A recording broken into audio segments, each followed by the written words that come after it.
le Maroc, il faut le savoir, hein, c'est le pays le plus ancien dans le monde.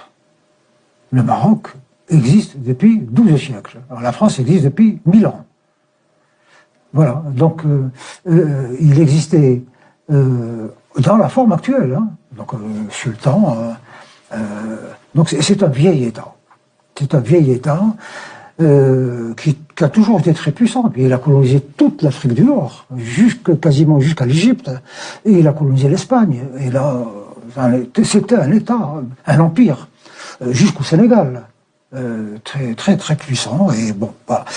Et puis il y a eu l'effondrement de tout le monde musulman à partir de l'invasion des Mongols en 1280, et puis l'effondrement, l'éclatement de l'Empire en petits royaumes, par-ci par-là, et puis la colonisation arrive.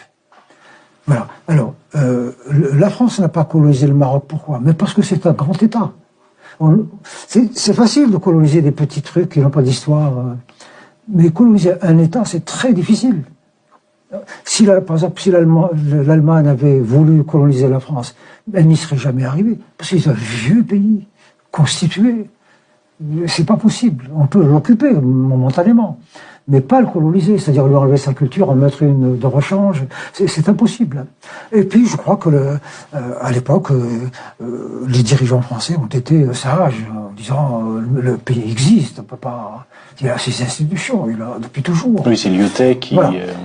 Mais alors, tous les problèmes viennent d'une décision prise par le gouvernement français. C'est que quand la France a colonisé l'Algérie, toute la partie ouest de l'Algérie faisait partie du Maroc. Tlemcen, Oran, et même jusqu'à Mascara et tout ça, toute cette région faisait partie du royaume. Bon.